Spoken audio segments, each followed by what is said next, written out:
Welcome in. It's the Monday scorecard. Let's get right to it. What a weekend of golf on the European Tour. The Portugal Masters. Stephen Brown wins by, I'm just kidding, of course, Tiger Woods. 82 wins now. Move over, Sam Snead. You've got company as Tiger joins Sam Snead for the most wins all time on the PGA Tour with his 82nd win over at the Zozo Championship, the first time over in Japan for the PGA Tour. Job well done to everybody over there. Incredible weather conditions they had to work through, but Tiger Woods prevails for his 82nd win on the PGA Tour. And, I sat there last night and I got to thinking, Tiger has pretty much accomplished everything now in the game of golf. The only thing left for him to do, perhaps, is catch Jack Nicklaus for 18 major wins. And I started going back through some of these careers, some of the greatest players to ever play the game, just to give this a little bit more context. Here's one of them here. Check out this career. 21 PGA Tour wins and one major. Who is that? 21 PGA Tour wins, one major. That's Davis Love III. 21 PGA Tour wins. Incredible career. Tiger has 82 wins. Here's another career. 19 PGA Tour wins, 28 European Tour wins, and 4 major championships. Who's that? That's the Big Easy, Ernie Els. Not only does Tiger have 82 PGA Tour wins, he's got 41 European Tour wins. He's 1 behind Bernhard Langer and 9 behind Seve Ballester, third all-time on the European Tour wins. Now, of course, the major championships and the WGs count for that, but Tiger, why not just go over to Europe and go ahead and capture that all-time title as well? These are great players, Davis Love III, Ernie Els, and they're not even in the ball game when it comes to Tiger Woods. Basically, Tiger Woods has had a Hall of Fame career like 4 or 5 times over. So these lists of accomplishments, right?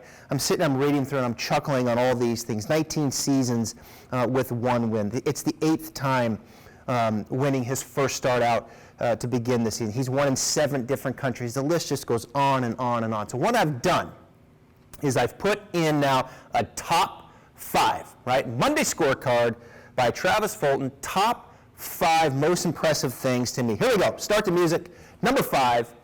The year was 2000, scoring average 67.79, the lowest ever in PGA Tour history. He won 9 times in 2000.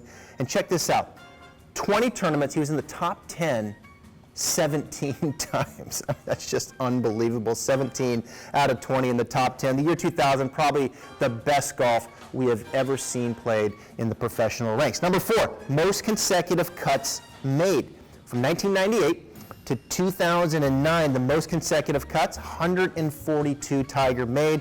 Byron Nelson at 113, Jack Nicklaus at 112. So not only was he playing at this level that we've never seen before, but he was incredibly consistent. If Tiger was in the tournament, he was making the cut, and he was climbing the leaderboard on the weekend. Number 3, well, he was closing the deal. Tiger Woods is the ultimate closer, the greatest closer any sport has ever seen. Mariano Rivera, incredible, right?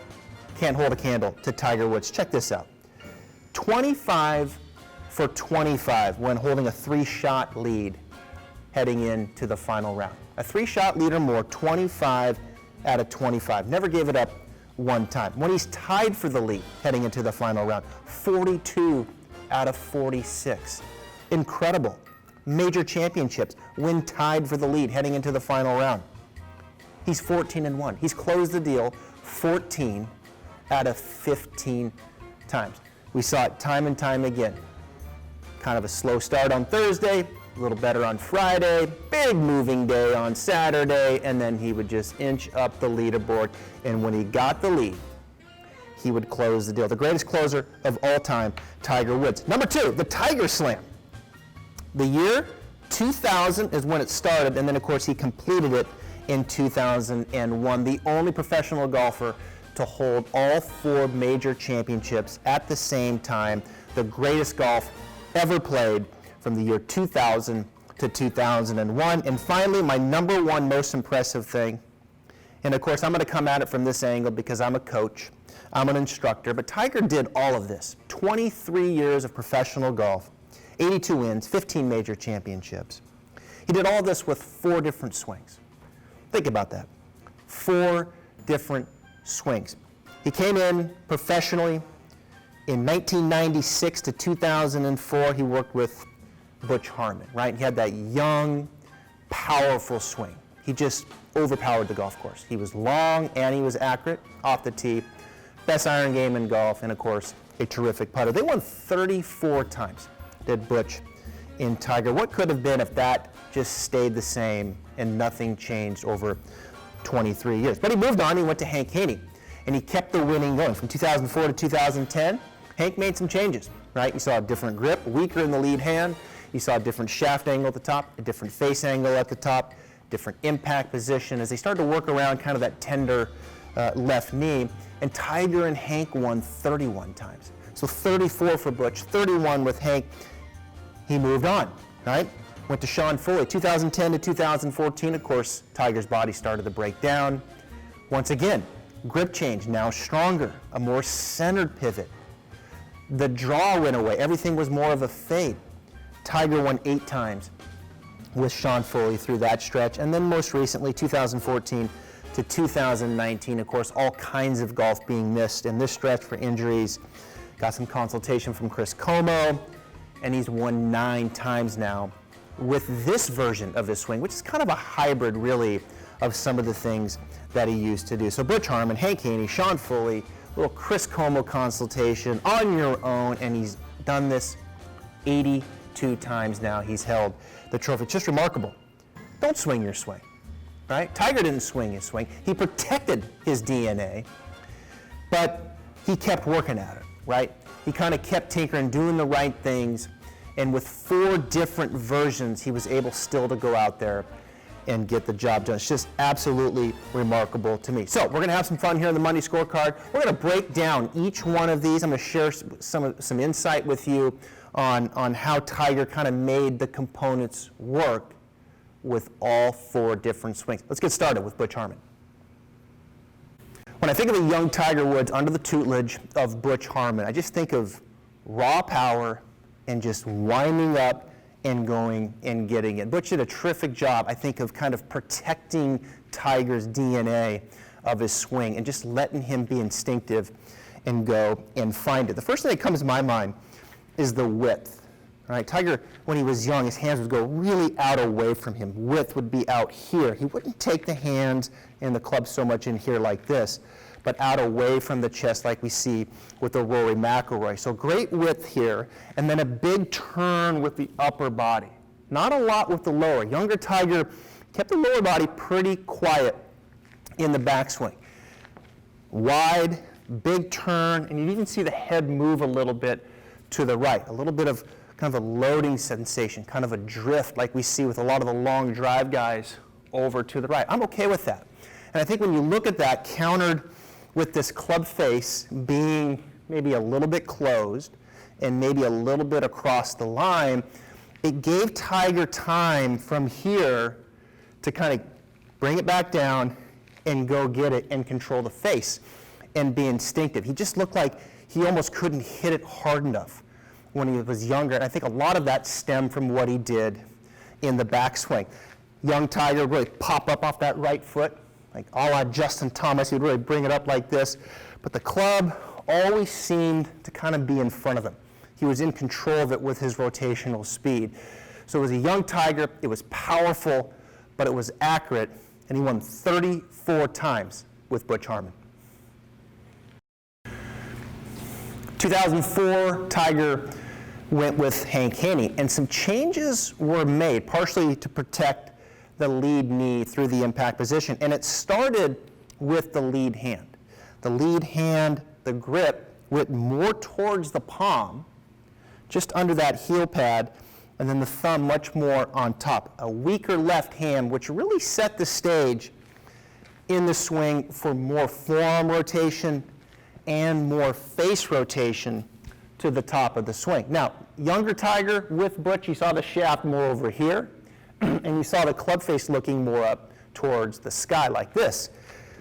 This version of Tiger with that grip, you saw the club shaft hanging over here to the left, and the club face now a little bit more at an angle like this. Okay, so a different shaft angle, different face angle, which means coming down, Tiger couldn't be as violent through the impact zone. No longer were we going to see this right foot popping up, this left leg snapping up, but we're going to see a little softer lead side. We were going to see not as much shaft fling because of that shaft and face dynamic, and then a little bit more of a release perhaps around the left hip. So some fundamental changes, starting with the grip, starting with shaft and face rotation, which leads to a much different type of timing through the impact zone, but yet Tiger mastered it and won 31 times with Haney. 2010, his third swing coach, this time Sean Foley, and again some wholesale changes starting with the grip. I mentioned with Haney the grip was a little bit weaker, right? More towards the palm, thumb down the middle. With Foley, back down in the fingers, and the thumb slightly to the right of center. Now, when I think of Tiger during this time also, he always looked to be a little bit more bowed forward, and the hand pass started to work a little bit more inside, right? Which had to be a big change for Tiger as well, because historically his hand path would work a little bit wider out away from like this, like I mentioned earlier. Hand pass started to work more in. I think you started to see a little more of this inclination here where the right hip higher than the left, right shoulder higher than the left, and you certainly started to see a pivot that became more centered up like this. Now, some of the things that started to occur at impact is we started to see a little bit more shaft lean through the strike, and particularly with the irons.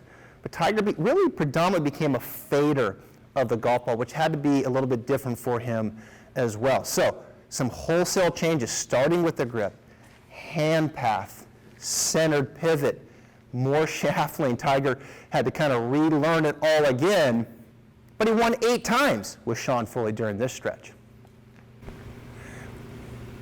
2014, his fourth coach or consultation, Chris Como, kind of helped him navigate where Tiger needed to go, considering all the surgeries now, and particularly with the lower back. After some consultation here, Tiger, for the most part here, has been on his own, and from 2014 to 2019, he has won 9 times during that stretch, and 4th version of his swing. And when you look at Tiger now, you see Tiger definitely kind of moving back closer to it, and the hips a little bit more underneath him. A little less of this, more up underneath him, and taller here. Now, I really like how the width has started to come back. Tiger, hand path in before the width starting to come back. One of the habits Tiger started to fall into before this, and particularly with the driver, is you started to see Tiger's head lower in the backswing. Not the downswing I'm talking about, but the backswing. He would kind of hang a little too far to the left, and his head would start to drop, and that's problematic for accuracy. And it's also problematic for your spine, because as he would drop and he would come down, now you would see Tiger take on more right bend this way, and that is tough on the lower back. So I love how Tiger has now gotten back to this width. I love how Tiger has now gotten back to turning the shoulders and the hips and loading a little bit more into the trail side. Not just the upper body like when he was younger, but the upper and the lower, loading into the right side, maybe a little drift off the ball. And then from here, once again, like he was young, he could bring it down and he could go get it with no backup and be instinctive. And that's why I see Tiger today. More disciplined perhaps with the feet as well. He's not popping up to the toe like he used to when he was younger, but kind of rolling through the instep, and things just matched up beautifully as the club exits around to the other side. So I love this version of Tiger's swing. It makes complete sense with his injuries, and I think if he stays healthy and he keeps the driver's swing where he's turning and he's staying tall into the backswing, there is no reason why Tiger Woods is going to win more often on the PGA Tour and exceed 82 all time.